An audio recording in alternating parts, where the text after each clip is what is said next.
The crush of refugees pouring into Poland and neighboring countries from Ukraine has slowed, but the steady stream of families seeking help certainly has not. We're talking about an estimated 4 million people so far, and Warsaw, where we are, happens to be the epicenter of this refugee influx. Earlier this evening, I was able to speak with the mayor of Warsaw about the road ahead.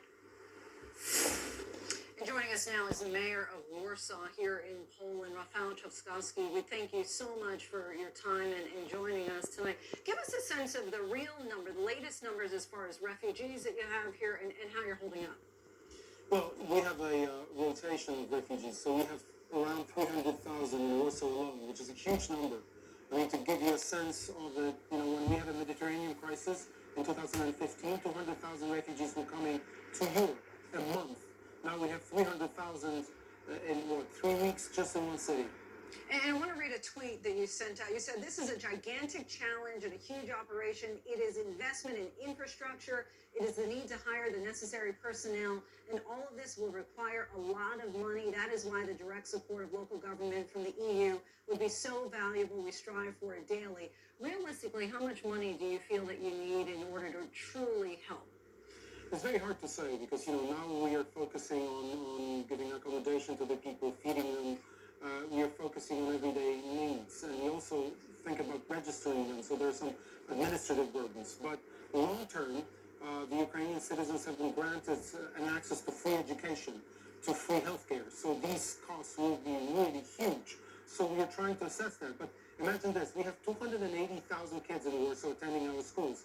We have 100,000 new kids just in Warsaw, 13,000 already attend our schools. So this is really like a huge challenge, also financially, but we have to organize it. And who do you see as chief as far as the responsibility goes with organizing that to make sure that the kids are in school? A lot of the kids that we've been seeing who are staying in people's homes, who are at some of these shelters, are not going to school every day. What you're seeing, is this incredible solidarity of the Polish people, but much of that has been improvised. It's the people, it's the non-governmental organizations, it is the local government. Of course, there is a role for the central government as well. So now we need a system. We need to be prepared. And that's why the European Union has to be here. The United Nations agencies, which are well prepared to deal with a crisis of that magnitude, have to be here. We need help. We need coordination. We cannot do it alone.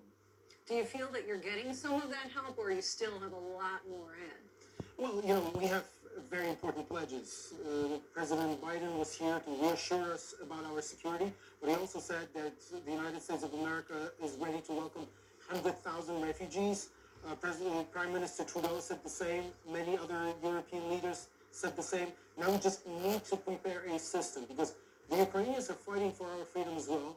We need to do our bit. We all need to step up and share the responsibility.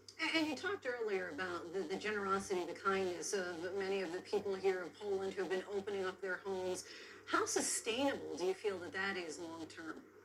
But that's a real concern for us all because, we want to help everyone and we are opening our hearts and, of course, we are going to welcome whoever needs help. But if a strain on the public services, schools, health system will be so huge, the solidarity might wane in a few weeks. And I'm the mayor of the city. I need to take care, first of all, of the city so that it functions well, and of course of the refugees. I need to do both. What is your most immediate need right now? Right now, it's, I'm thinking about how to register 300,000 people because now all my social workers work with refugees. All my psychologists work with refugees.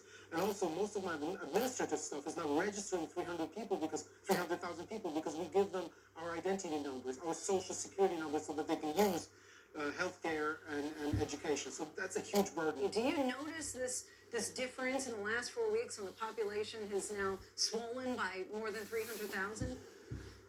I'm so proud of it because this is not like people come here to Warsaw and they expect, refugees being in tents somewhere in the parks and so on. No, they're integrated into our society. I see my neighbors going to a sidewalk to have fun with 4 kids, 2 of their own and 2 of their Ukrainian friends. I mean, that's how it looks like. It's just Ukrainians are among us, but they're with us. They're in our homes, they're participating in our life, and that's the beauty of it.